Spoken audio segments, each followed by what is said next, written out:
Moc. Hola, ¿qué tal? Hola. Muchas gracias por la invitación, muchas gracias por este espacio. Muy contenta de estar por acá. Bueno, pues atendiendo a la primera pregunta, creo que para nosotros, antes de pensar el arte como herramienta de transformación, decidimos pensarle como una herramienta de conocimiento propio, autoconocimiento y de conocimiento también del territorio que comenzamos a cohabitar. Quiero hacer un paréntesis aquí para comentarles que nosotras comenzamos a practicar el arte comunitario, el teatro comunitario, con una alfombra roja, ¿no? De una forma muy privilegiada, en el marco del proyecto Ruelas del Festival Internacional Cervantino. Que digamos que había como un marco de un proyecto de una línea intervencionista en un barrio vulnerado por la desigualdad social en el estado de Guanajuato, al que nos invitan a colaborar. Y digamos que desde esa extranjería se dio nuestro primer contacto con el barrio. Sin embargo, creo que afortunadamente con el paso de los meses y luego de los años y de las niñeces y juventudes que se fueron sumando al proyecto, tuvimos la fortuna de que se diera una apropiación del proyecto desde el barrio y también de sentirnos un tanto más adoptadas, ¿no? Por el mismo barrio. Y me parece que desde este lugar de la extranjería que les comento, que no tenemos por qué negar, creo que es una de las cualidades que nos permitieron explorar el territorio y a sus habitantes también, sentirnos bienvenidos por sus habitantes. Esa cualidad de extranjería nos permitió poner en práctica algunas herramientas para extrañar el cotidiano junto con los habitantes del barrio. No sé si tú quieres contarle un poquito de estas herramientas, me sigo. Pues nada, como lo compartía Sara, digamos que el primer encuentro que tuvimos fue a partir de la práctica de la deriva, que en ese entonces no la conocíamos tal cual, simplemente nos dimos a la tarea de recorrer el barrio caminando, buscando la sombra y encontrándonos con las chicas que en ese momento estaban habitando también la sombra. Entonces, desde un primer saludo, desde, vaya, como, no sé, ver que ambos cuerpos, bueno, que todos los cuerpos ahí teníamos tatuajes, como que se permitía un primer diálogo y un primer encuentro. Entonces, a partir de eso, empezamos a dialogar, a conocernos y que si bien la consigna del proyecto Ruelas era hacer teatro comunitario, a las chicas de ahí lo menos que les interesaba era el teatro. Lo que les interesaba eran las artes urbanas, el graffiti, el rap. Entonces, también reconociendo nuestra inexperiencia en esos ámbitos, invitamos también a otros colaboradores para que ellos compartieran su experiencia en eso, ¿no? Y empezar a dialogar en torno al barrio, que nos presentaran ellos cómo viven ahí y nosotros cómo pensamos también el arte. Y creo que en ese compartir herramientas es que se generó como un primer círculo de colectividad. Es decir, no solamente la colectividad de niñas, adolescentes y jóvenes que se hicieron presentes en ese primer año, hablamos del 2016, en el barrio de San Juan de Abajo, sino que posteriormente se generó también un otro círculo de colaboración de compañeras y compañeros de varias partes de la República que se acercaban a compartir sus conocimientos. Y no solamente desde la escena, no solamente desde el teatro, sino desde la gráfica, las artes urbanas, como ya les decía Cuauhtémoc, y sobre todo también los vecinos y las vecinas compartían sus saberes. Y creo que esa ha sido una base muy fuerte en el proyecto de Desde Abajo, el pensar el aprendizaje colaborativo, ¿no? Estas aulas abiertas, sin muros, en las que todos y todas, sin importar nuestra edad, principalmente nuestra edad, tenemos algo que compartir, ¿no? Una suerte de experiencia, el conocimiento desde la experiencia que podemos poner en común. Ahí, como decía Cuauhtémoc, empezamos a explorar la deriva como herramienta, pero también me parece que empezamos a jugar y a profanar, como dice Giorgio Agamben, algunas herramientas de la arqueología, de la etnografía, para jugar con ellas, ¿no? Nuestros primeros recorridos eran generar pequeños relatos del lugar donde las chiques vivían y donde nosotros ahora estábamos colaborando con ellas, a partir de la observación, de la caminata, del recorrido, de la colección, del montaje, de lo que hallábamos en el mismo barrio, para generar relatos de una historia no muy lejana, ¿no? Que tiene que ver mucho, como decías en un principio, con la naturaleza del territorio.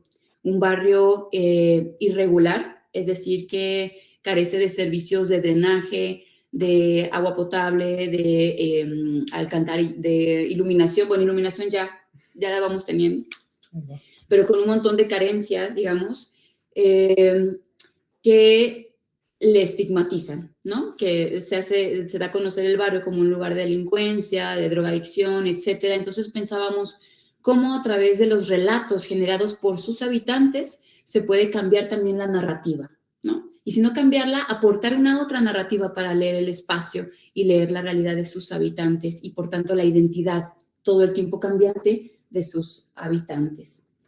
Y bueno, por ahí fue que comenzamos. No sé si continuamos con esta línea. Sí, no, está buenísimo.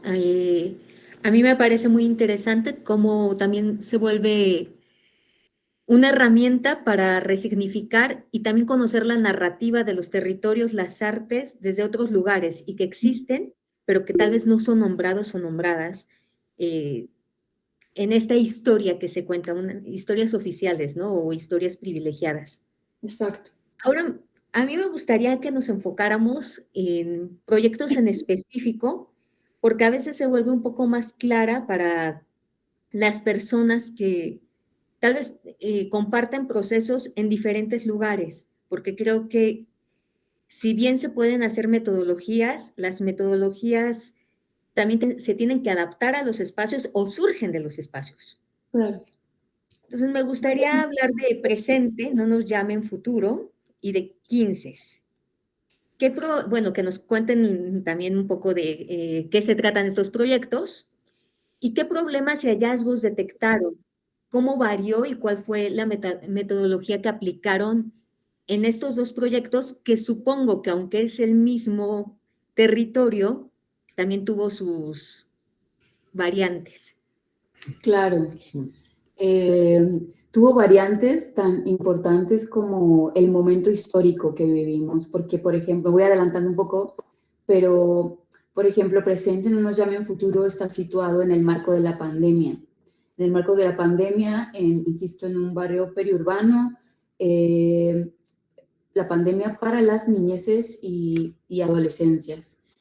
No sé con qué vamos a comenzar. Que está con Presente, sí, justo con Presente. Presente es un poco más reciente que 15, es un proyecto que iniciamos en el 2020 y precisamente la problemática que observamos ahí era este momento de duelo, el duelo que estaban viviendo las niñeces y las adolescencias al perder su principal espacio de convivencia, que es la escuela, ¿no?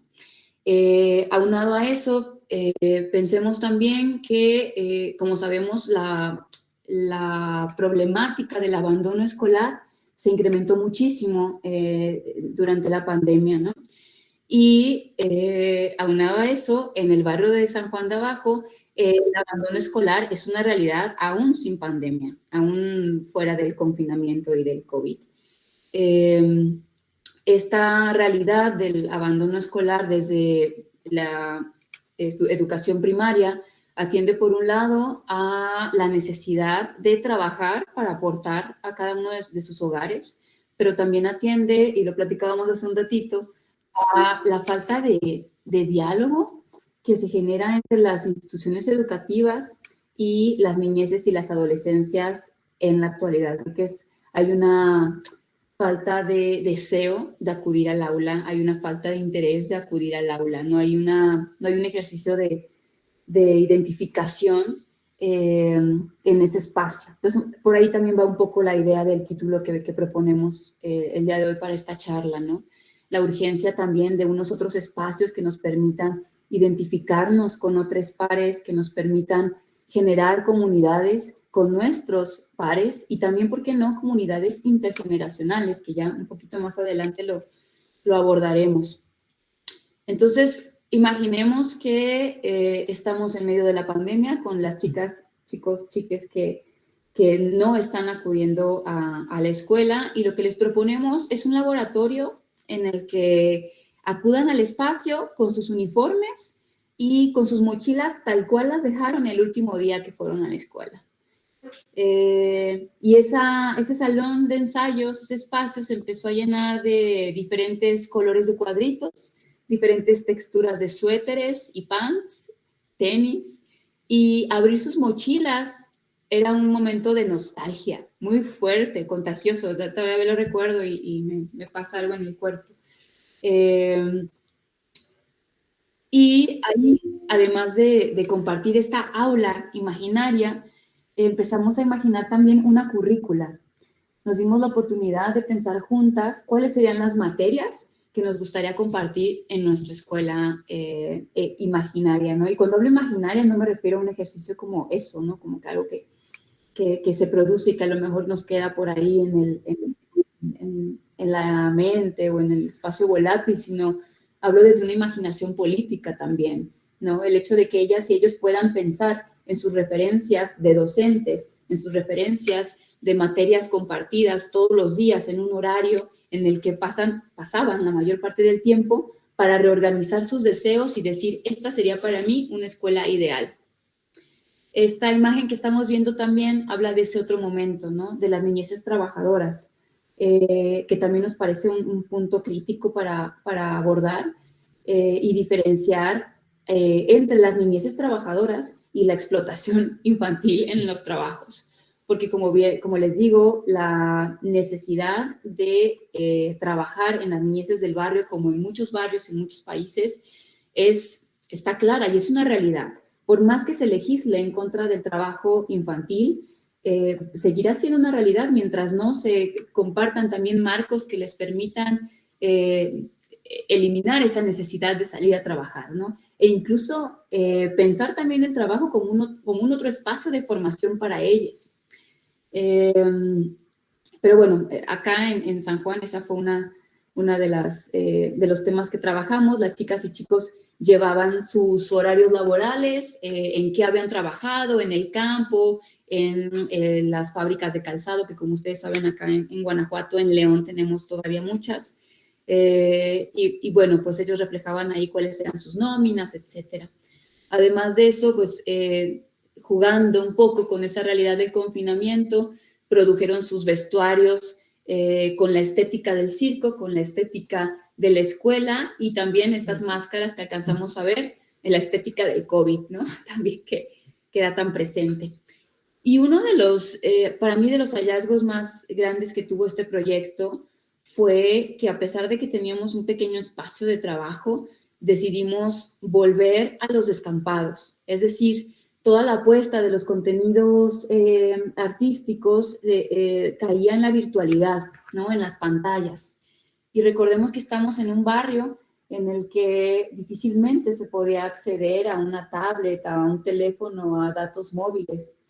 Y haciendo un poco congruencia con eso, no íbamos a producir un contenido virtual que nadie de sus habitantes pudiera consumir. Entonces, lo que optamos fue por pensar en los espacios abiertos también como estrategia de cuidado, ¿no? De seguir haciendo cosas, de seguir haciendo arte, pero en esos espacios en los que podía circular el aire y demás. Y también pensando en esos espacios como contrapropuesta de lo que es la escuela, al menos en México, ¿no? Que es el encerrarse en un salón por las 8 horas que tiene la jornada escolar y poder habitar eso de la manera en que ellos y ellas lo prefieren, ¿no? Que es habitándolo con el cuerpo, liberándose también de las butacas y del siéntate bien, párate bien, etcétera, ¿no? Entonces, a partir de eso surgieron las clases que ellas querían impartir, que a ellas les interesaba aprender, ¿no? De belly dance, de perreo, no sé, de cuerda floja. Eso.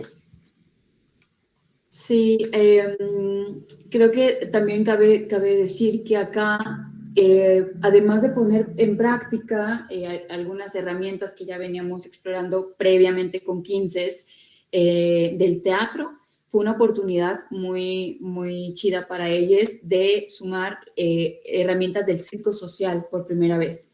Entonces, para nosotras seguía presente esta idea de colaborar con otros oficios, de colaborar con otras disciplinas. Por ejemplo, estas estructuras como de circo desmontable que andaban por los descampados, también se construyeron en un pequeño taller con ellos, ¿no? Los vestuarios también se trabajaron en diseño en colaboración con ellos, con Andrés David, un diseñador de vestuario de Guadalajara, que viajó para acompañarnos, y las mamás terminaron realizando la labor como de realización del vestuario, de costura. Entonces, nos interesa también mucho eso, que los procesos sean desafiantes desde los modelos de producción. No necesariamente tener un texto que aprendamos y que entonces llamemos a alguien para que nos haga toda una realización y por otro lado estamos solamente como elenco, sino pensar en procesos mucho más integrales, donde vayamos no aprendiendo, sino viviendo cada una de las etapas de producción de los hechos escénicos, ¿no? Estas dramaturgias se construyen, se tejen a partir de los relatos y de las experiencias que cada una de ellas compartía, ¿no? Algunas de ellas muy, muy lúdicas, muy chispeantes de buenos recuerdos de la escuela, pero también otras pues también muy dolorosas, ¿no? Que nos hablaban del acoso que también se vive dentro de estos espacios que supuestamente deberían ser seguros, y otras que eran, por ejemplo, muy nostálgicas, insisto con esa palabra, porque para mí presente fue un ejercicio de mucha nostalgia, en la que ellos y ellas escribían cartas a sus maestros, ¿no? A esos maestros con los que sí hay un vínculo de confianza, porque tampoco no es que todo esté jodido en la escuela, ¿no? También se generan vínculos y proyecciones y aspiraciones que son muy importantes para su devenir. Bueno, entonces por ahí es que más o menos compartimos estas herramientas con ellas. Hay un pequeño texto que creo que les compartí ahí en el formulario. Tratamos de que además de las experiencias y los procesos, digamos, como políticos y artísticos que generamos, también poder poner un poco esto en papel, ¿no? En letras, como para ejercicios de archivo, de memoria, de reflexión de nuestra propia práctica. Entonces, por ahí también, si les interesa, tenemos algunos textitos como que hacen referencia a estos procesos. Y no sé cómo vamos de tiempo, si quieren vamos a 15 o seguimos por acá. Uno de las herramientas con las que seguimos trabajando desde el 2016, que ya Cuauhtémoc les contaba que no había mucho interés en el teatro, que lo que movía era el arte urbano, ha sido el rap. Nosotras, Cuauhtémoc y yo, ni idea del rap, o sea, para nada, pero le agarramos amor poco a poco gracias a los vecinos, sobre todo hombres, hay que ser honestas, sobre todo hombres jóvenes y adolescentes. Luego se sumaron los niños que hacían rap ya en las calles del barrio, en los camiones urbanos de la ciudad de León, y poco a poco ellos fueron también compartiendo sus herramientas de rap con los más chicos. No sé si se oye por acá, hay muchos ruidos, pero hay como cohetes aquí afuera. Y perros. Y perros. Entonces, bueno, espero que se escuche bien. Y bueno, el rap ha sido como una suerte de... Primero lo pensábamos como sello de cada una de las creaciones de Les de Abajo, pero luego nos dimos cuenta que era mucho más que eso. Una vez que nos preguntaron en un marco de rap, como qué era el rap para las obras teatrales de Les de Abajo, para los acontecimientos escénicos de Les de Abajo, y resolvimos que era todo un otro tratamiento de lo mismo que hablamos en la obra, pero desde un lenguaje mucho más propio, ¿no? Es decir, toda la dramaturgia y todo, como les decía, claro, pasa por les chiques, sin embargo, este es un lenguaje mucho más suyo. Y también hace una suerte como de epílogo, de prólogo también, de cada uno de estos acontecimientos escénicos. Entonces, nos gusta pensar en eso, como en el rap como una otra forma de lenguaje también, del mismo fenómeno que estamos analizando, de la misma problemática que estamos trabajando. Y bueno, con 15 precisamente también tenemos un rap que luego les podemos compartir ahí la liga para que lo escuchen y todo. Pero la problemática que comenzamos identificando para llegar a 15 tiene que ver con esto que nosotras adultas ahora llamamos las prácticas adultocéntricas y heteropatriarcales. Es decir, en la práctica y en el barrio, el dominio de la palabra, el dominio de la acción, el dominio del poder y de la capacidad de agencia de las personas adultas sobre las más chicas, y de ahí como en un escalafón, ¿no? Siguen los jóvenes, luego siguen los adolescentes y los más chiquitos, bueno, se quedan como al final. A eso sumémosle que obviamente los varones tienen todavía mucha más capacidad de palabra, de acción y demás. Todo esto lo estoy entrecomillando, que las niñas, es decir, hay un poder que es arrebatado, ¿no? Y también veíamos una imposición muy clara de los roles de género. ¿Qué más? Otra cosa que era muy presente, y a esto hacemos referencia con lo heteropatriarcal, era la homofobia que estaba presente en el barrio en general, pero también en nuestro espacio de ensayos. Entonces, Miguel Fiel nos compartió en algún momento una pregunta, ¿no? Que para nosotros ha sido clave para descubrir 15 y para decir, bueno, pues hagamos 15. La pregunta era, ¿por qué los chicos no podemos tener fiesta de 15 años, ¿no? Él tenía deseo de una fiesta de 15 años, sin embargo, bueno, pues por ser hombre no era acreedor a una fiesta de 15 años. Y a partir de esa pregunta, a la que a lo mejor le podemos encontrar muchas respuestas o respuestas muy sencillas o que nos pareciera una obviedad, justo el proceso trató de desmontar la obviedad, de extrañar el por qué un chico de 15 años no puede vivir una fiesta y por qué a la vez hay toda una serie de imposiciones en el rol de la mujer o digamos de lo femenino. Y tomamos como pretexto la fiesta de 15 años, que no sé cómo se viva en cada uno de sus países, pero bueno, al menos acá la quinceañera o la fiesta de 15 años es todo una serie de rituales, ¿no? Llenos, cargadísimos de performatividad, que nos pareció muy valioso tomar para darles algunas vueltas de tuerca y volverlos momentos críticos. Toda esta dramaturgia, nuevamente, como en presente, no nos llamen futuro, se teje desde dinámicas lúdicas y experiencias propias, ¿no?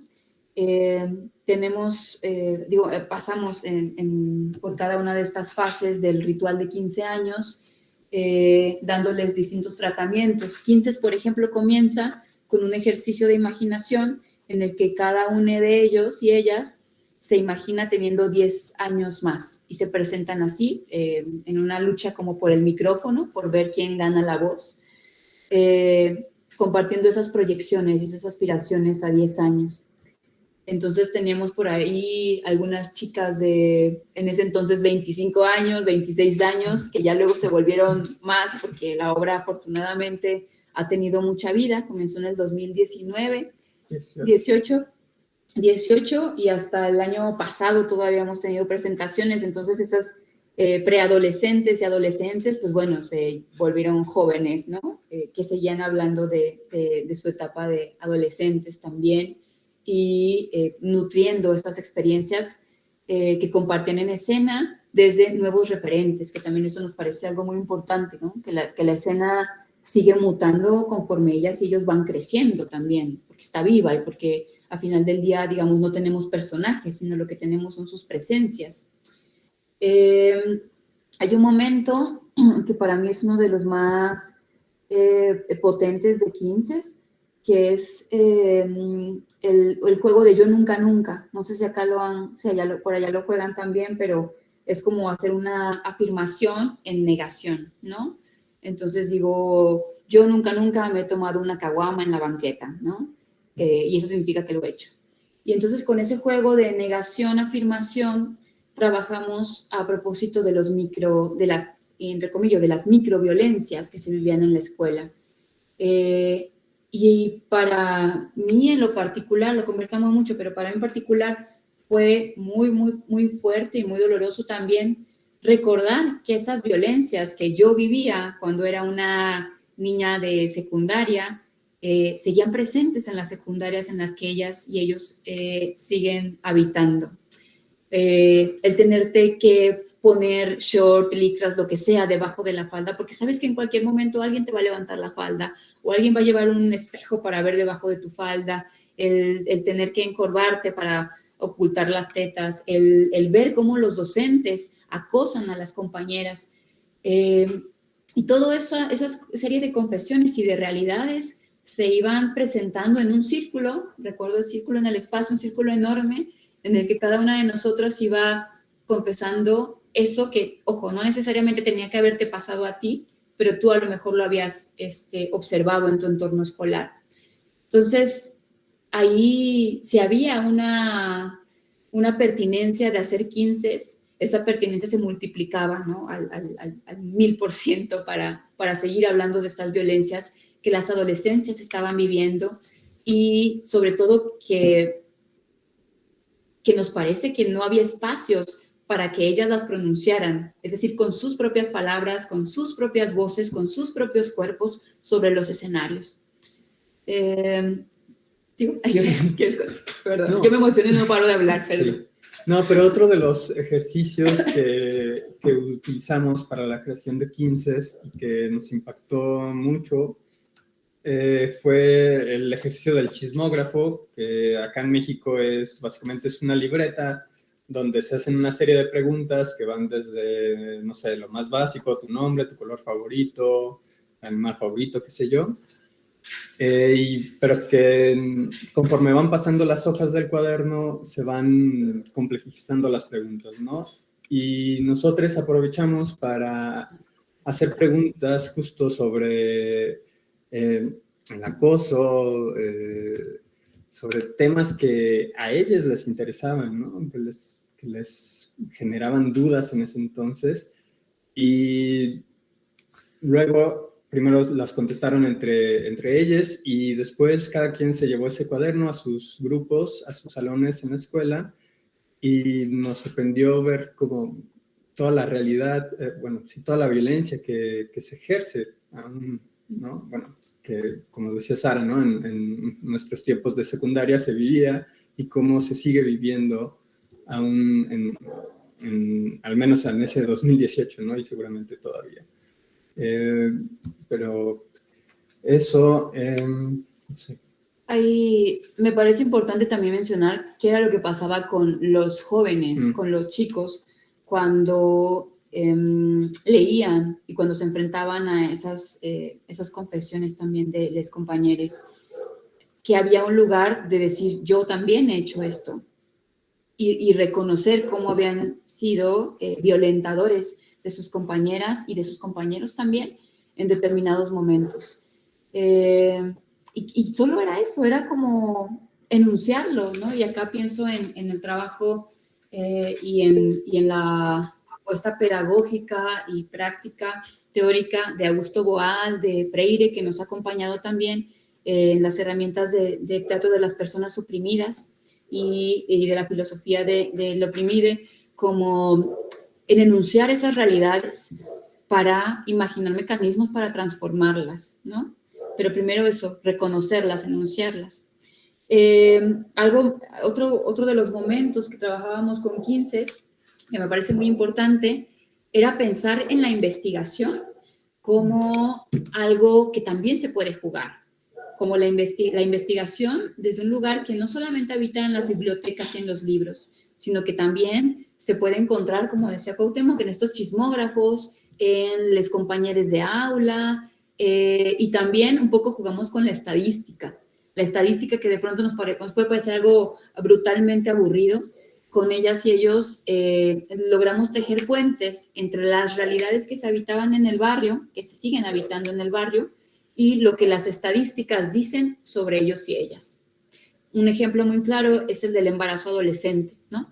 Que una vez que investigábamos las estadísticas de embarazo adolescente en León y en Guanajuato, ellas y ellos también como que aterrizaban esas estadísticas en su propio barrio, en casos pues, que conocían, y sobre todo en el hecho de pensar que de acuerdo a la estadística, ellas y ellos siendo 10 adolescentes y adolescentes sobre el escenario, tendrían que embarazarse en algún momento siendo adolescentes. Y entonces de pronto es como también retar a la estadística, cómo contestarle a la estadística, con qué acciones se le contesta a la estadística, y hacer preguntas obviamente también sobre cuáles son esas causas de los embarazos adolescentes, que de pronto acá en el estado de Guanajuato, que tenemos un lugar, bueno, no sé si ustedes lo saben, pero que es un gobierno súper conservador, donde los derechos reproductivos de las mujeres siguen siendo violentados. El hablar de aborto era una locura, ¿no? Y entonces de pronto también ponerlo sobre la mesa sobre la mesa de discusión como una opción, como una posibilidad, sobre todo para ver qué opinamos al respecto, se volvía también bastante interesante para ellas y ellos. ¿Qué más con 15? ¿Qué más trabajamos? Bueno, igual como lo hemos hecho en las demás producciones con Les de Abajo, ellas y ellos diseñaron su propio vestuario y llegamos a la conclusión de que el vestuario era una crinolina, una falda ampona de vestido de 15 años, en el que, vaya, no solo las chicas, como sería lo normal, lo usual, serían quienes las usen, sino todas y todos. Y simplemente el hecho de usar una crinolina, una falda, fue un hecho transgresor, pero que también abrió el diálogo justo para la homofobia y para que los compañeros, al menos en ese espacio, no bullearan a Miguel, que se pronunció abiertamente homosexual.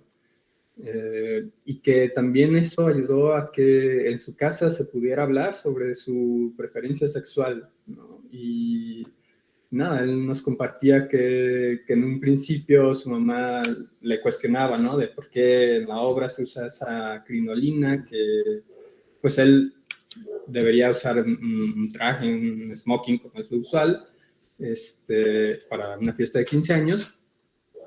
Pero nada, después de que vio la obra, su mamá ya le recordaba cuando iba a dar función que no olvidara su crinolina, ¿no? Y fue la forma en que pudo compartir eso con su mamá, con su familia, ¿no?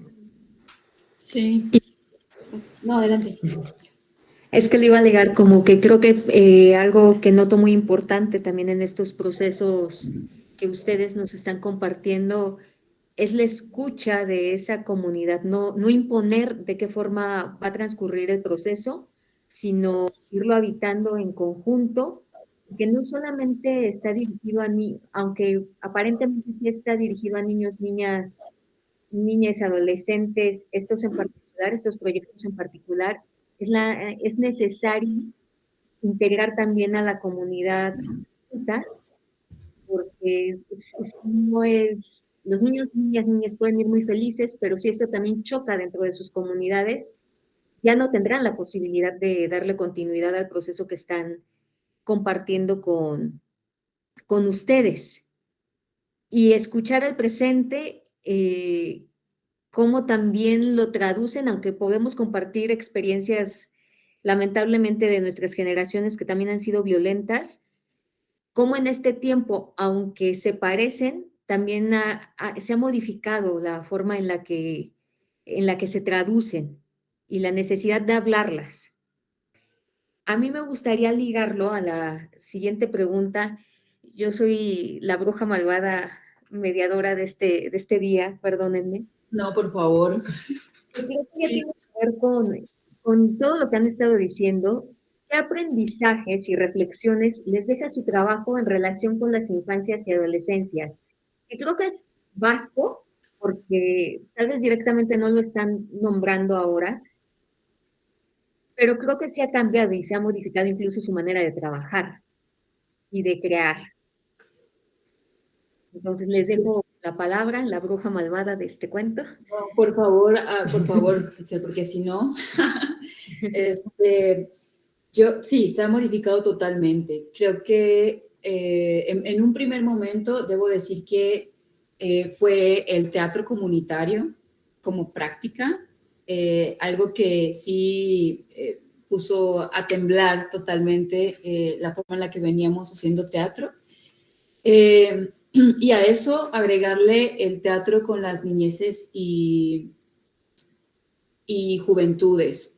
Si bien nosotras veníamos de una práctica del teatro documental, de la práctica del teatro biodramático también, creo que aterrizarlo en el teatro comunitario y en el teatro con las niñeces nos ha permitido desprendernos un tanto del logocentrismo y del textocentrismo y regresar a pensar en la escena desde un lugar un poco más, digamos, como originario, en pensar en la ritualidad también de la escena. ¿Desde dónde surge esa ritualidad? Si no es de lo cotidiano también, y de hacer eso cotidiano, llevarlo a lugares un tanto más, digamos, a poner el ojo en esos lugares de lo cotidiano, ¿no? Nos gusta pensar precisamente en esas poéticas de lo cotidiano, ¿no? Por eso hablamos tanto de extrañar el espacio, de verlo con otros ojos, de compartirlo de otras maneras a las que acostumbramos a habitarlo diariamente.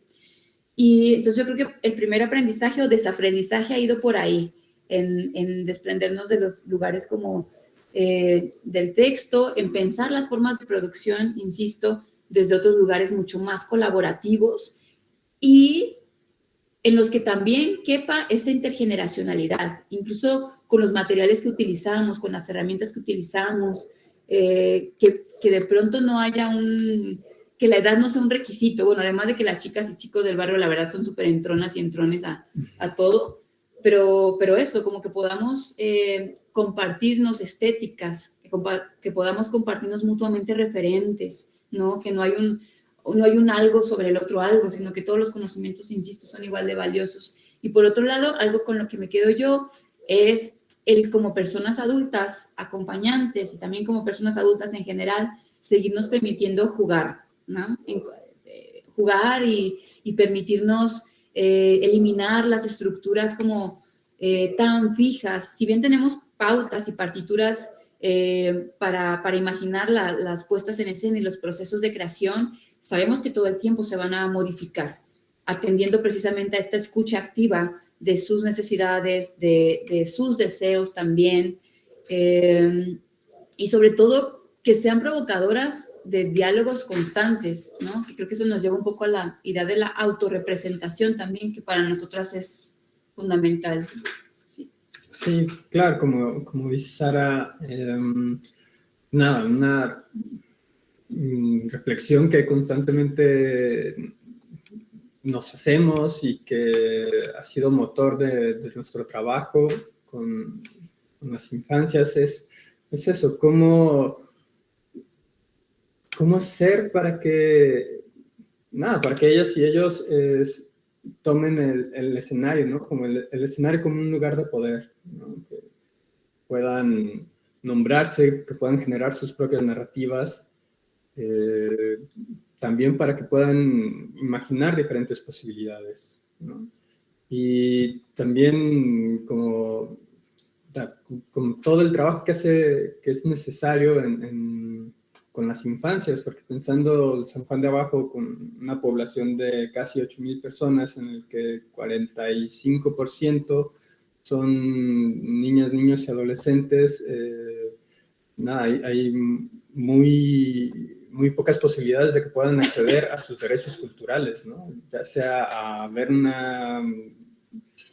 una obra de teatro o asistir a eventos culturales, pues mucho menos a ejercer, ¿no? su derecho a expresarse mediante las artes. Pues sí, creo que es muy importante aprender a ejercer este derecho y tal vez no centralizarlo y entender que en las comunidades ya existe, Exacto. pero que no ha sido nombrado o no está reconocido institucional, académicamente o desde estos espacios de privilegio. Yo les invito a quienes nos están acompañando, que creo que es muy importante en estos encuentros, que es hacer redes y sobre todo redes en Latinoamérica con la diversidad de infancias, niñeces, adolescentes y contextos, territorios, que hagan preguntas o comentarios, los estaremos leyendo al final, pero les invito por si son tan malos como yo en el internet y no han leído los mensajes, y también ahí les dejaron el link de asistencia. La siguiente pregunta, después de mi comercial: ¿cómo consideran que debe ser el rol del mediador artístico y la interacción con las niñas, los niños, adolescentes, adolescentas, aprendí que también esa es otra forma de nombrar hoy, en contexto de vulnerabilidad? Ay, esa pregunta me gusta mucho, porque creo que nos reta mucho a pensar qué rol estamos jugando constantemente. Y creo que al menos en nuestra práctica hemos intentado tratar de, bueno, hemos propuesto espacios que funcionen de maneras más horizontales. Esto es complejo, sobre todo porque hay una formación que tenemos desde la casa y desde la escuela en la que nos enseñan a callar y a obedecer, ¿no? Y acá, pues prácticamente lo que buscamos es todo lo contrario, ¿no? La apuesta es la participación social de las niñeces en estos procesos creativos, en estos procesos artísticos, y que también son políticos. Entonces, desde ahí es que nuestra figura creo que se ha desmarcado siempre del lugar de la maestra. Admiro mucho a las maestras, pero no lo soy. Admiro mucho bueno, directora, por ejemplo, es algo que nunca les chiques me han dicho, ¿no? En alguna entrevista me acuerdo que les preguntaban a ellos, a uno de los chicos, a Brian, como, ¿y cómo te trata tu directora?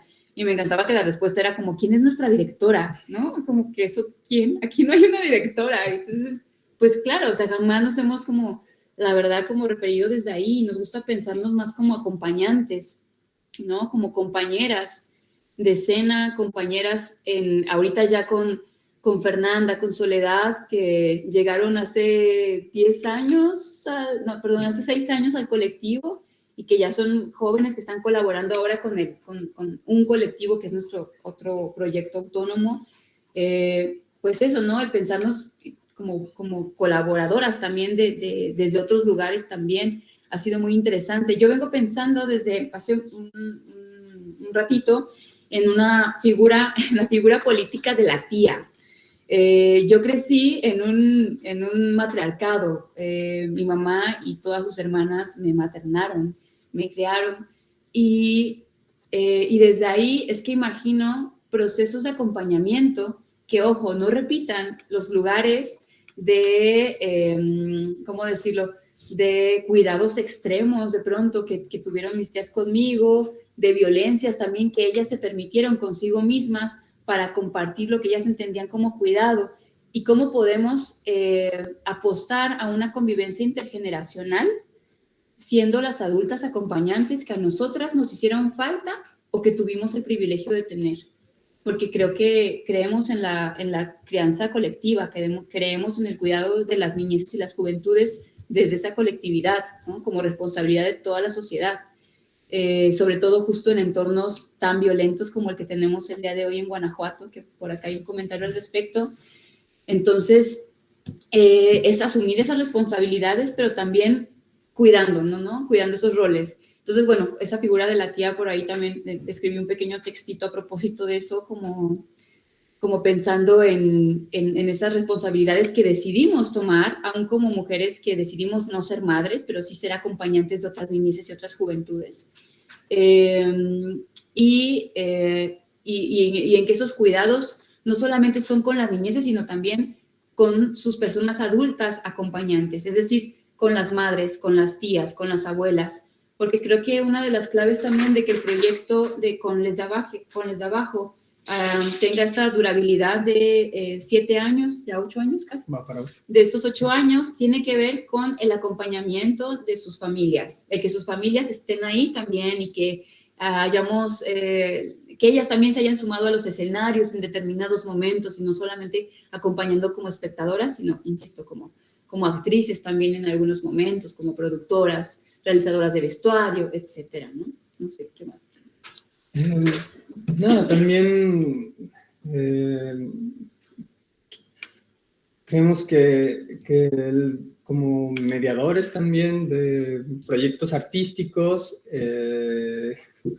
es también alejarnos de la forma en que a nosotros nos enseñaron el arte, ¿no? En mi caso, la escuela de teatro, y que el fin no es ser artistas, ¿no? O sea, nuestro propósito en San Juan de Abajo no es generar actores, actrices, sino que es generar un espacio para la escucha, para la autorrepresentación, como ya hemos dicho, ¿no? Y digo, o sea, recalcando lo que dice Sara, de forma horizontal, en que nos podamos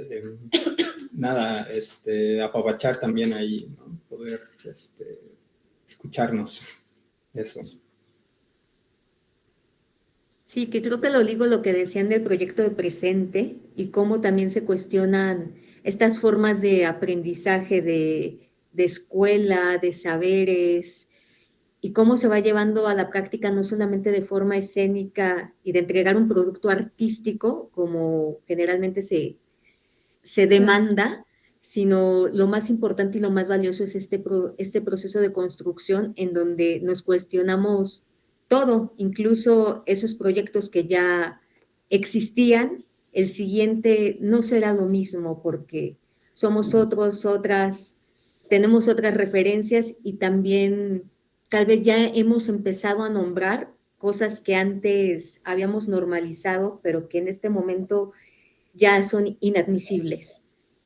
Y a mí me gustaría leer la pregunta de Fábrica de Nubes que ya había leído Sara, creo que por allí, pero la haré para toda la gente. Las infancias y adolescencias con las que trabajan, hablando de México, no se encuentran amenazadas por el narco, tanto en una cuestión aspiracional o de consumo a temprana edad, siendo que Guanajuato es uno de nuestros estados más afectados y o cómo abordan el tema.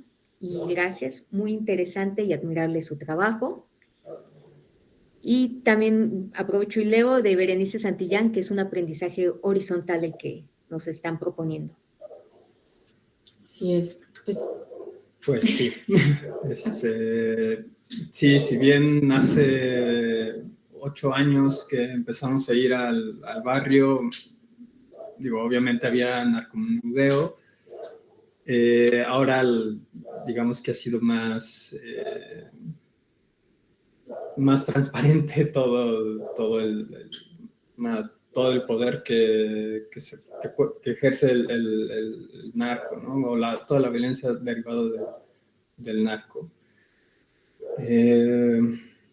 Entonces, sí, es una amenaza constante como modelo aspiracional, como proyecto de vida, lamentablemente, y sí hay un consumo en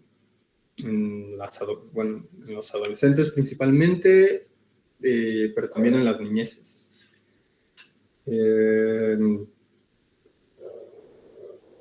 Entonces, y en cuestión de abordar el tema, pues nada, intentamos abordarlo pues, de la manera más transparente posible, pero también más segura posible.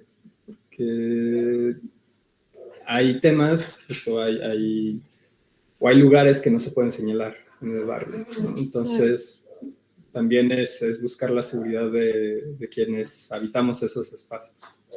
Sí, me hicieron recordar, perdón, mis perros quieren participar. Emanuela Borsiatielo menciona que por cada pacto de muerte debe haber también un pacto de vida, ¿no? Y desgraciadamente la realidad en el barrio se ha sido pues cada vez más compleja, cada vez más, creo que cada vez más ocupa ciertos espacios que nosotras antes utilizábamos justo como este ejercicio de presente, como lugar de ensayo, como lugar de escenario, y de pronto es brutal cuando esos espacios que contuvieron tanta celebración de la vida son abiertos para sacar cuerpos de ellos, ¿no? Es como una forma muy fuerte de nombrarlo, pero es también creo que una de las formas más reales también que hemos tenido que atestiguar en el barrio. Hemos visto también como estos recorridos como fúnebres de la violencia pasan por las calles, ¿no? Y me hace pensar mucho en nuestras pasacalles de vida, en nuestros pasacalles de carnaval, de fiesta, de celebración de las niñeces, en los toritos, que es una danza tradicional también acá en México. En cómo toda esa vida también en algún momento tiene esos otros contrastes, ¿no? De las armas largas pasando con esta música, pues que tiene toda esta narrativa de las necropolíticas también, ¿no? Entonces, como dice Cuau, ha sido tratar de no ceder espacios, pero también de hacerlo con cuidados. O sea, en 15, por ejemplo, no es una obra que hable a propósito del consumo de drogas, sin embargo, justo en los Yo Nunca Nunca, es algunas de las confesiones van por ahí, ¿no? Hacia chiques que también han sido consumidores y que desgraciadamente las líneas entre como sabemos cómo se tejen estas redes, entre el consumo y el reclutamiento, también son muy delgadas. Ahora, nosotros estamos en la ciudad de León, que de alguna forma tiene una visibilidad. Sin embargo, esta problemática del reclutamiento y el reclutamiento forzado, sobre todo, es una realidad muy, muy fuerte en las comunidades de los municipios más como alejados, ¿no? de la visibilidad, vaya. Entonces, también por eso pensamos que el trabajo por hacer es muchísimo, ¿no? O sea, creo que también hay una serie de responsabilidades que de pronto el Estado busca aquí en México que el arte resuelva, ¿no? Que el arte teja todos los tejidos sociales rotos. Y me parece que eso es una incongruencia muy fuerte, porque por un lado nos invitan a proyectos como como Ruelas, a resarcir los tejidos, pero por otro lado están llenando los municipios de escuelas militarizadas, pero por otro lado no están haciendo nada para que la narcoviolencia pare, ¿no? Entonces, son dobles discursos, son simulacros para mí, que si bien tenemos nuestras responsabilidades muy claras, también nuestras áreas de acciones y nuestros deseos, tampoco vamos a ir con banderas ajenas, ¿no? Sino a poner en práctica ejercicios críticos también de esos aparatos que se retroalimentan a sí mismos dentro de las omisiones del Estado. Sí, eso, o sea, y también digamos que las chicas y los chicos ya lo ven de forma crítica, en donde ahora es muy común ver a la Guardia Nacional, al Ejército patrullando las calles del barrio. Sin embargo, la violencia no cesa. Entonces, ellas y ellos también se hacen unas preguntas de ¿para qué están ahí, no? Ya llegaron las cámaras de seguridad a la entrada de San Juan de Abajo, pero no llega el agua potable. Entonces, es preguntarnos y preguntarse también que esas estrategias tampoco son una respuesta efectiva realmente al cese de la violencia. Sí, creo que al menos en mi experiencia compartiendo en ciertos contextos, es muy duro también reconocer que hay límites, que aunque uno deseara poder hacer más cosas, no te corresponde y tampoco tienes los medios para, para poder modificarlo. No quiere decir que no sea importante esta labor que realizan tanto ustedes como muchos colectivos, afortunadamente en Latinoamérica, y que para mí son una resistencia, una semilla, una esperanza ante tanta violencia y terror, pero ante el terror también existen estos espacios, pero creo que también es muy necesario compartiendo en estos procesos tener claridad de que tampoco somos entidades que vayamos a cambiar mágicamente, estilo Disney, la situación en un territorio. Quisiéramos, quizá, pero no es posible. Es complejo, creo que esta herida no solamente existe, sino seguramente muchas personas que nos escuchan ahora en otros lugares de Latinoamérica comparten este tipo de heridas, diferentes cada una, pero también estas complejidades y estas preguntas. Voy a realizar la siguiente pregunta, que es de Burbutopías, y dicen, buenas noches, ¿cómo generan ese espacio seguro para dar apertura al diálogo con adolescentes? ¿Cómo dan inicio? La forma de acercamiento. ¿Cuál sería el proceso que siguen para abordar temas que muchas veces son complejos de tratar, como los que nos compartieron? Gracias.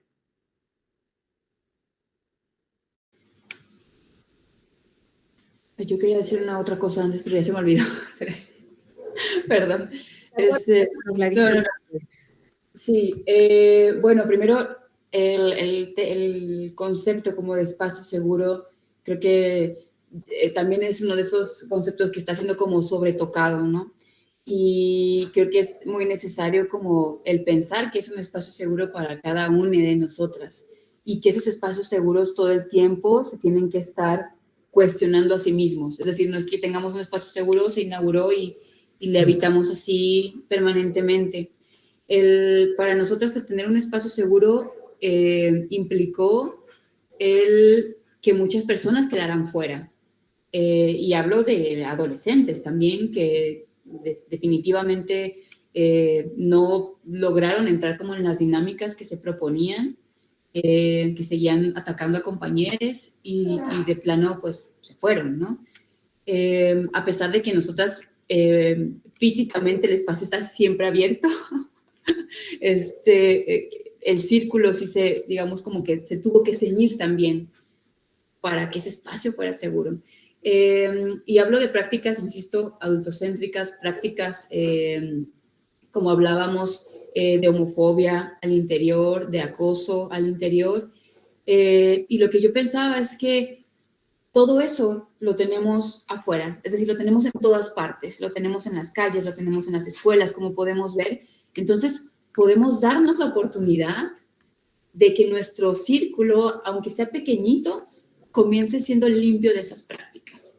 Se vaya quien se tenga que ir, porque también eso implica, ¿no? Implica cerrarnos de pronto para cuidar el mismo espacio.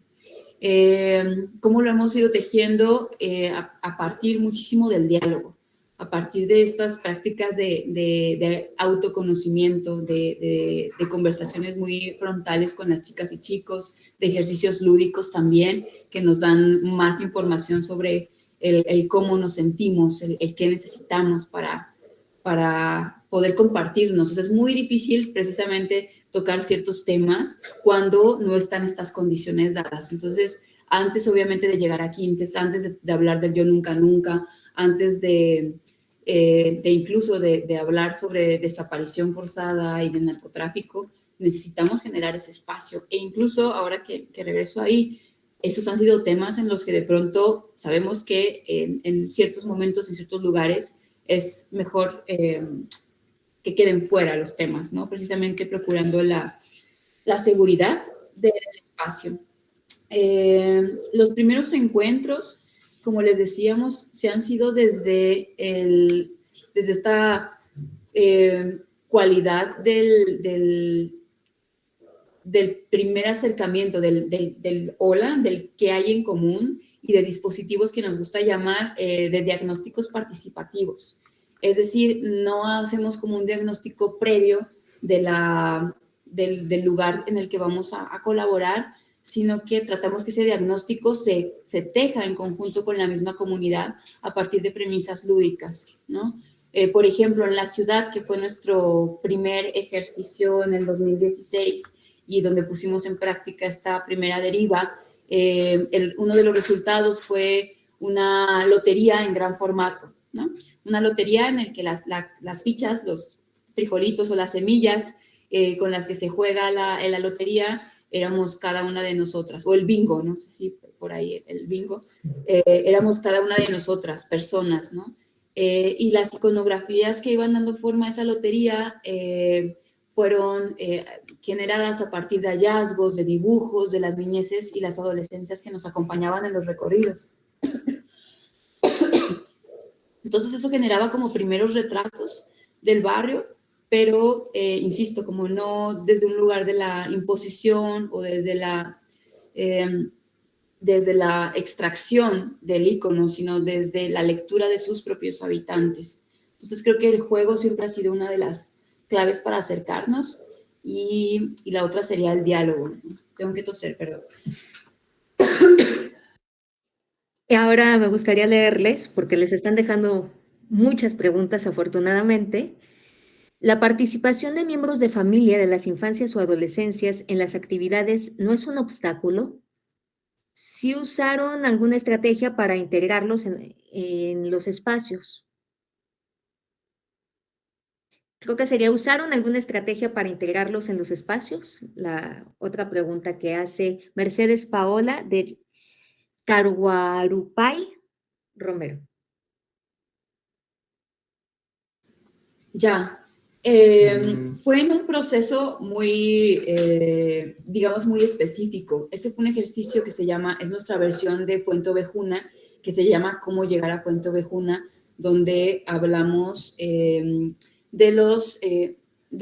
poder como concepto, pero también ya específicamente de los abusos de poder de las autoridades en el barrio, como les decíamos al principio, un barrio muy estigmatizado, en el que sus habitantes son agredidos y vulnerados solamente por el hecho de ser habitantes de ese barrio, ¿no? Pasamos también por otras problemáticas, justo como el tema de la desaparición forzada en el Estado. Entonces, en este proyecto en específico, trabajamos con herramientas de las personas oprimidas, pero, digamos, en colaboración también con las familias completas. Y la verdad es que más que ser un obstáculo, por ejemplo, hubiera sido un obstáculo totalmente en un ejercicio como 15, ¿no? O en presente. Sin embargo, en cómo llegar a Fuenteovejuna, nos parecía que era muy necesario, muy pertinente que las personas adultas, los papás, las mamás, escucharan también cómo las niñas y niños vivían las hostilidades del mismo espacio. O sea, el identificar que a pesar de que en diálogo dijeran que los chicos y las chicas tenían la misma percepción al salir por la noche y transitar por el barrio, y que en uno de los ejercicios sensoriales que tuvimos nos dimos cuenta que eso era absolutamente falso, porque las chicas obviamente temían un montón de cosas más que las que podían llegar a temer los chicos cuando salían por las noches al barrio. Entonces también era un poco como cuestionar a las mismas familias de, oye, estás mandando a tu hija en la noche a la tienda por una caguama mientras ella está sintiendo todo esto y tú estás muy tranquilo en la casa, güey, ¿no? O por ejemplo, ¿qué hacían los jóvenes del barrio cuando alguna de las compañeras había sido acosada por las mismas policías? O cómo los policías también utilizaban estrategias de acoso un montón con los jóvenes del barrio. Y de alguna forma lo que nos interesaba y en algún momento sucedió era hacer una pequeña red también de cuidado, insisto, intergeneracional entre vecinas y vecinos. En ese momento de una calle muy específica, que es la calle San Pedro, que era donde nos encontrábamos, porque todo ese proceso se trabajó, se ensayó, se produjo prácticamente en la calle, ¿no? Y había momentos también muy específicos que pues, trabajábamos como detrás de nuestra pequeña reja. Y también, claro, había actividades en las que digamos, como que nos dividíamos por edades, ¿no? Pero, pues, mayormente se apostaba por esa intergeneracionalidad en el proceso. Entonces, creo que no fue tanto obstáculo, sino justo una estrategia. Y sí hubo una charla previa, de verdad, de que era, pues, ponernos un poco en el lugar del otro, ¿no? El chique es en el lugar del adulto, los adultos en el lugar del chique, y entender como toda esa invisibilización, esa anulación de la palabra, de la opinión, y dejar en claro que la regla acá era que todas las opiniones valían de igual manera, ¿no? Sí, también vemos que otro factor que jugó a nuestro favor es que no tenemos sin un espacio fijo de trabajo, un espacio propio para trabajar, sino que hemos estado peregrinando en varias sedes. Sin embargo, debido a que la mayoría de los papás trabajan en la construcción, se dedican a la albañilería, al momento de adecuar los espacios donde trabajamos, su aporte ha sido esencial, ¿no? Entonces, también esa colaboración, ese diálogo con las familias, con los adultos, pues ha sido muy importante y ha sido una forma también de tejer relaciones con ellas y ellos. Les hago la pregunta de Leslie Arribas Plata. Dice, siendo temas tan complejos los que trabajan, ¿cómo es su contacto con entidades del Estado, el gobierno? ¿Y hay programas sociales, agentes o algo así con los que deban coordinar? Bueno, en un principio, como ya lo mencionaba Sara, colaborábamos con el Festival Internacional Cervantino, ¿no? A través del proyecto Ruelas. Aquí, curiosamente, digamos que era un programa, o es un programa un tanto marginal del mismo festival, en el que no se le presta mucha atención. Entonces, realmente, nosotros nunca hemos puesto a discusión los temas que queremos abordar. Bueno, que queremos abordar en ese entonces cuando colaborábamos con ellos. Nada, con el festival, ¿no? Digamos que nunca les preguntábamos, nunca se quejaban, pero digamos que sí había, o hemos notado como cierta invisibilización en algunos lugares, ¿no? Y que también hemos, digamos que gestionamos los recursos para las producciones como la mayoría de las agrupaciones artísticas en México, que es aplicando a convocatorias. Pero de igual forma, creemos que los temas que abordamos son también, son necesarios y que también por eso cuando son seleccionados, son parte de la virtud. Sí, a mí me parece muy oportuna la pregunta de Leslie, porque además de las instituciones del Estado, digamos, como culturales y demás, uno de los hallazgos importantes que hemos tenido como colectividad, ha sido la colaboración con ONGs, ¿no? Algunas de ellas, la mayoría dedicadas a la promoción de derechos de las niñeces y adolescencias. Por ejemplo, NIMA, acá en Guanajuato, que, ojo, la colaboración ha sido como desde lugares de información, de acompañamiento a ciertos temas, no necesariamente como desde la producción o dinero para producir, para nada, ¿no? Sino desde este lugar de conocimiento también y de que nosotras podamos de pronto invitarles también a que a compartirles también nuestro trabajo, ¿no? Como que identificar estas luchas comunes, estos espacios de lucha común que tenemos con estas organizaciones y acompañarnos mutuamente. Otra ha sido la Plataforma por la Paz y la Justicia en Guanajuato, que de alguna forma también nos nutrimos muchísimo en cuanto a información con ellos, en visibilización también con ellos, y el periodismo independiente acá en Guanajuato. Es muy curioso, pero de pronto nos damos cuenta que estamos como en temas muy, como que en agendas muy parecidas, ¿no? De pronto en lo que estamos investigando y en lo que ellas van también investigando. Entonces nos nutrimos mucho de esas fuentes también. Y eso. Sí, qué importante tejer redes precisamente, ¿no? Y agendas que coinciden y que tal vez el arte, aunque me crucifiquen los teatreros, o en este caso el teatro no es el fin, sino es una herramienta y un medio para Totalmente. compartir. Dice Valeria, bueno, primero Red Maya nos pide que si nos pueden compartir estos links de los procesos que nos comentaban. Y Valeria Gil Orduña dice, ante la pregunta del rol del mediador artístico, les de abajo me permiten aprehender, desmontar la obviedad, incentivar la imaginación política, enunciar realidades para transformar, profundas reflexiones y procesos de construcción con la comunidad. María de los Ángeles López Morales dice, a pesar de los dobles discursos del Estado, es interesante que a través del arte se ejerce resistencia y toma la conciencia, nombrar las violencias, los dolores, sufrimientos.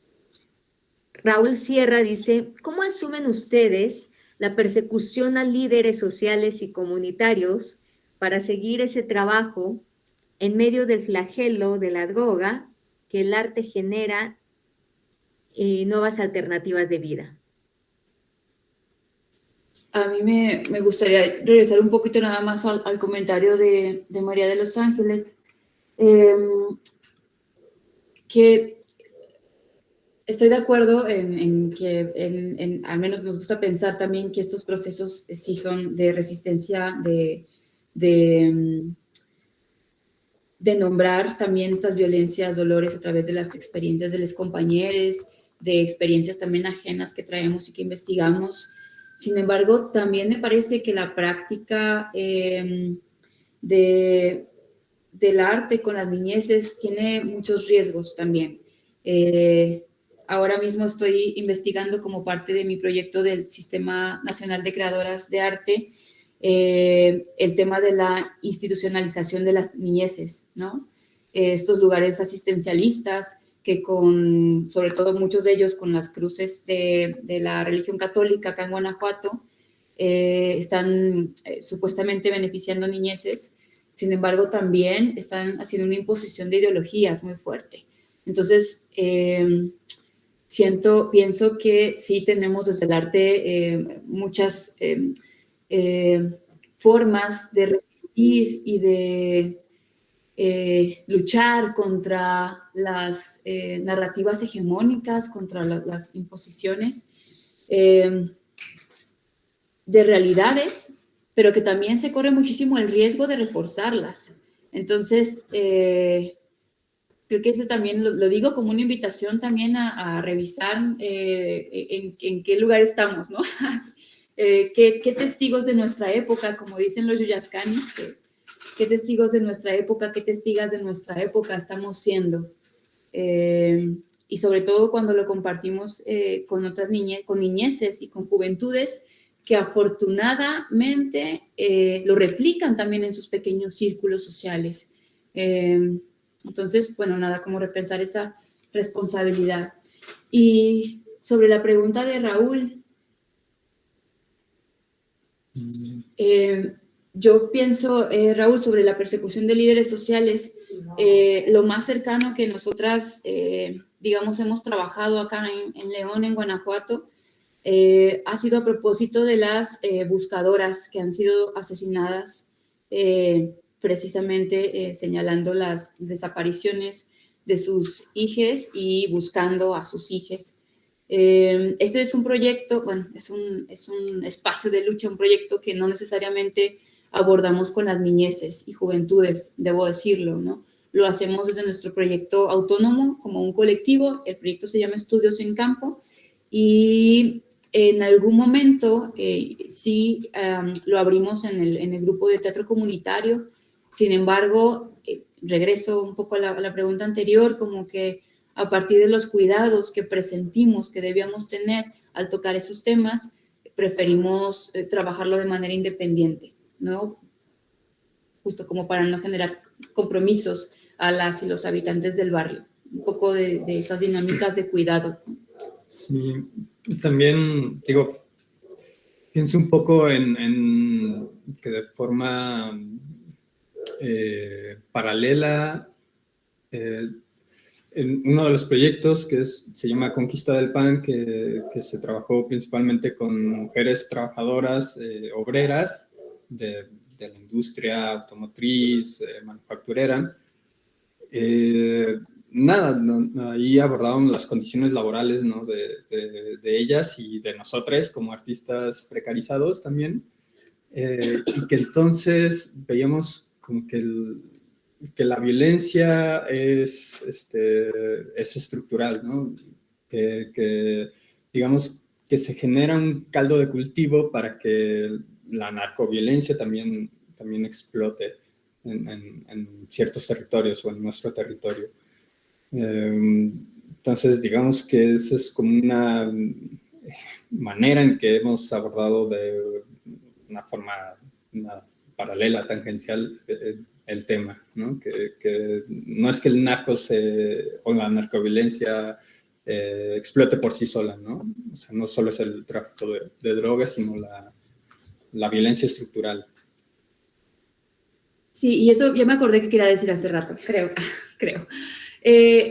Justo, creo que una de las estrategias que también de forma indirecta, o no sé qué tan indirecta, hemos puesto en práctica a través del arte, ha sido compartir opciones de vida también. Es decir, hace rato nos preguntaban por cómo gestionar esas realidades cuando la aspiración a todos estos imaginarios del narco, del dinero, de las armas, está presente a través de toda una cultura, ¿no? De esta narcocultura. Y nos parecía, revisando el proyecto de Civil sobre la militarización de la seguridad pública en el país, que uno de los temas es esta falta de opciones, ¿no? Esta violencia estructural te lleva a tienes dos opciones, pareciera, ¿no? O es este reclutamiento por un lado, o este reclutamiento, digamos, con la venia del Estado para matar. Para muchas otras cosas, lo sabemos, pero también es una de ellas. Enlistarte a las filas del narco o enlistarte a las filas de la Guardia Nacional y del Ejército. Entonces, un poco lo que ponemos en práctica nosotras es presentar otras posibilidades de formas de vida a través de no decir, a ver, nosotros nos dedicamos a esto, tampoco es que nadie aquí se vaya a hacer rico porque no va a pasar, pero si hay formas de disfrutar, de viajar, que por ejemplo con las chiques de 15 hemos tenido la oportunidad de viajar por muchísimos estados de la República, de viajar por primera vez al extranjero con ellas, a Buenos Aires. Entonces, eso abre un gran abanico de experiencias que de pronto la aspiración a lo mejor se puede por ahí modificar, ¿no? O al menos el abanico de opciones de vida, pues se diversifican. Entonces, eso también es una de las apuestas que tenemos desde el arte más práctico. Un favor, ¿podrían repetir lo del pacto de muerte, violencia y esperanza? Me gustaría profundizar en ello. Mil gracias, dice Mariana Limón. Sí, Mariana, igual Emanuela Borsiachelo lo dice mucho más bonito, mucho más poderoso, pero en resumen, bueno, Emanuela trabaja sobre el archivo feminista también y de feminicidios también en varias partes del país. Lo que hasta ahora recuerdo es puntualmente Ciudad Juárez y también ha trabajado acá en Guanajuato. Y recuerdo que en una de las charlas que escuché con ella tenía que ver sobre la práctica de la memoria y las acciones de resistencia como prácticas de vida, ¿no? Como pactos de vida. en las que los colectivos de búsqueda, las familiares y los familiares de víctimas de feminicidios se organizan y tienen también acciones de protesta, de otras formas de organización, digamos, comunitaria también, pero a través del dolor, ¿no? Y creo que eso es un poco a lo que ella hace referencia con que con estos pactos de muerte también hay que pensar también en los pactos de vida que se generan. La organización, la búsqueda, la resistencia también, los antimonumentos que ella comparte como formas de resistencia y de colectividad entre las víctimas de las narcoviolencias, de las necroviolencias en el país. Aquí dice Ortiz Hernández, Mesli, Gwendolyn. Algo que he aprendido en el trabajo con infancias es que es importante perder la vergüenza para presentar ejercicios y sentar ejemplos, sobre todo en el trabajo corporal, ejemplo. Pero es algo que me cuesta. No sé si ustedes han experimentado algo similar y si es así, ¿cómo lo procesan? Ok, pues no sé, creo que sí, hay que perder la vergüenza, pero también algo que nos pasa es que pensamos en la práctica comunitaria como un lugar en el que caben todos los cuerpos y todas las voces, incluso las más tímidas, incluso los cuerpos más tímidos, como que tampoco tenemos por qué buscar el movimiento más virtuoso. Pues como que no el más virtuoso, el más grandilocuente, el más estrafalario, porque de pronto sabemos que, pues claro, quienes de pronto ocupan los escenarios, pues son esos perfiles también de compañeros y está muy bien, pero también hay un montón de otras personas que tienen ganas de compartir su palabra, sus voces, sus cuerpos, y no tienen tienen la timidez. O sea, creo que nosotros tampoco somos las personas más estrafalarias y extrovertidas es la palabra que estoy buscando, gracias, extrovertidas del mundo. Pero, por ejemplo, hay un ejercicio que encontramos en un proceso que se llama Conquista del Pan, que está protagonizado por las mujeres del barrio, trabajadoras del hogar y trabajadoras de las fábricas de San Juan de Abajo, que trata de, así como extrañamos el territorio que les contamos, extrañar ahora los movimientos que tenemos en las fábricas, por ejemplo. Entonces hacemos un círculo y comenzamos a citar, a traer al círculo pequeños movimientos de nuestro día a día o del trabajo en la fábrica. Y de pronto a eso le damos un lugar de repetición, de juego, a eso le aumentamos el tamaño, le disminuimos el tamaño, le aumentamos la velocidad, le disminuimos la velocidad, le ponemos una música y entonces empieza a convertir también en una suerte de coreografías que nosotros llamamos coreografías de cotidiano. Y eso nos ha ayudado también un poco como en estos ejercicios de introducción también al movimiento y que viene del movimiento de lo cotidiano a llevarlos a lugares más de lo extra cotidiano y de, pues no sé, como de lo poético también, ¿no? Encontrar esa poesía en el mismo movimiento.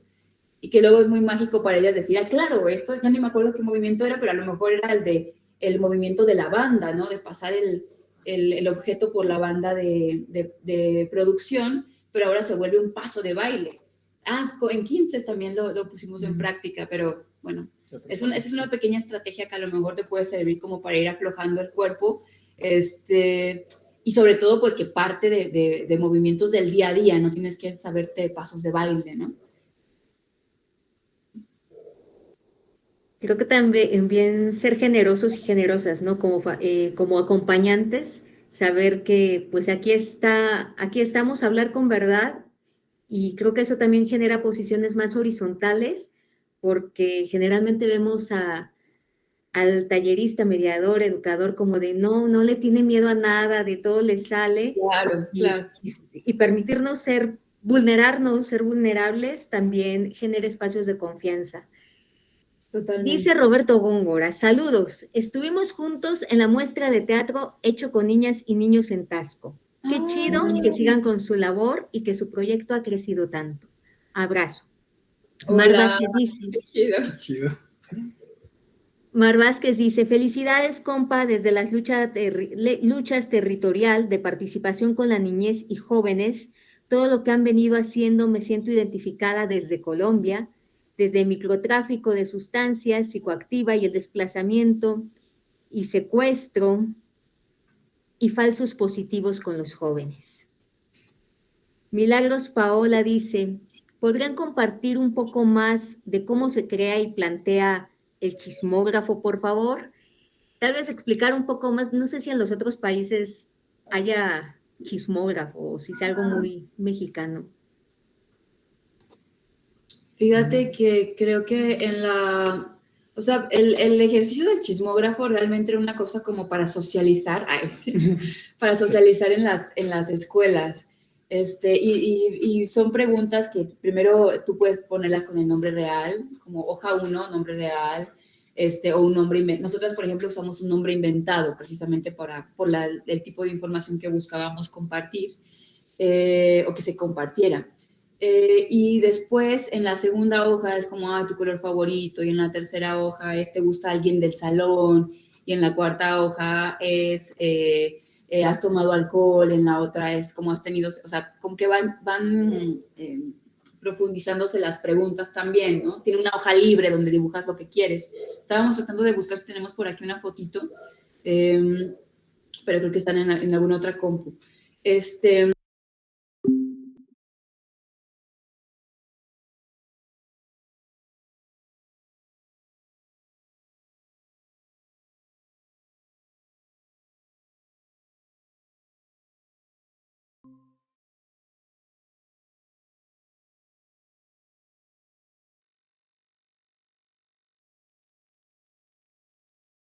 Estábamos viendo si tenemos algo arriba en la página de los chismógrafos, creo que no, pero nosotros le llamamos instrumentos de encuesta lúdica o algo así al chismógrafo, pero realmente es eso, es una libreta que se va colectivizando en respuestas. Más bien, haces una pregunta y la respuesta se va colectivizando en la misma hoja, ¿no? Igual les podemos compartir luego algún anexo de materiales o algo así si les interesan las lecturas. Ya les pusimos por acá el link de la página, igual se los recordamos, pero además de eso, pues podemos compartir algún correo para enviarles un poquito más de material. Perfecto. Habían hecho una pregunta que ya no está aquí, que si podrían poner el nombre de Manuela en específico para que lo puedan como seguir. Y aquí Claro. dice Leslie Arribas Plata, en mis épocas, hace 20 años, jeje, se llamaba Slam en Perú. Oh, qué chido, no sabía. César dice que el chismógrafo es la onda. Y bueno, si quieren ahora puedo compartir, si me permiten, aunque medio me ausente de la ventana, podría compartir los links que nos dejaron en esta información que nos compartieron. Yo de verdad les invito a seguir el trabajo de un colectivo de Desde Abajo. Les prometo que no es que sea groupie así nomás porque soy groupie. De hecho, a veces soy medio,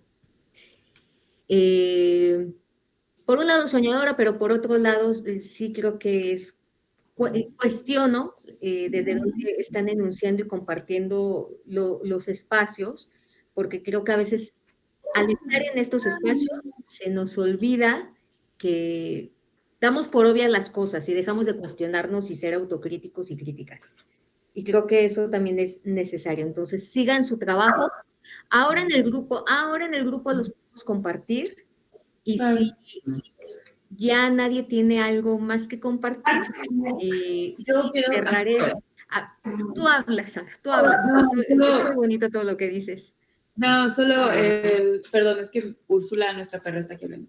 Pero solo quiero decir, y lo quería compartir desde un principio, que estamos Cuauhtémoc y yo acá en representación de todo el trabajo, de todo el cariño, de todo el espacio que nuestras compañeras y compañeros del barrio de San Juan de Abajo han compartido con nosotras todo este rato, ¿no? Estos ya casi 8 años. Desgraciadamente, Fernanda, que es nuestra compañera del barrio también no pudo acompañarnos el día de hoy, pero pues nada, que estamos acá nosotros en representación pero hay un montón de chiques de todas las edades y sus familias que hacen que esto sea posible, ¿no? Nosotras realmente tenemos a Cuauhtémoc haciendo muchas otras cosas si no tuviéramos la oportunidad de compartir con ellas y de que nos dejaran acompañarles todo este rato.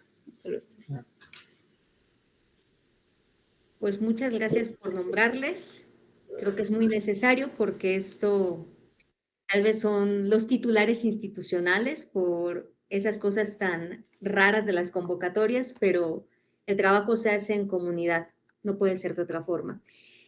Y ahora el comercial, les invitamos a ver el siguiente encuentro de estos conversatorios tan interesantes de urbanismo infantil, territorios de aprendizaje por Yaxta Guagua, que será este miércoles, y a seguir compartiendo tanto los saberes que ustedes puedan tener como pues aprendiendo también de estas otras experiencias en otros territorios. Muchas gracias. Pues nos alargamos, pero creo que fue muy, muy nutritivo. O sea, fue una nutrición espiritual, así yo le diría. Y ya dice Red Maya, nos vemos en la siguiente reunión. Gracias, bello proyecto. Muchas gracias, un proyecto hermoso. Qué experiencia.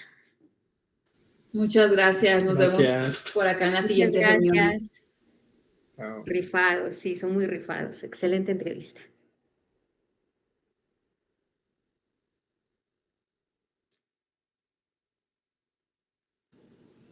Gracias.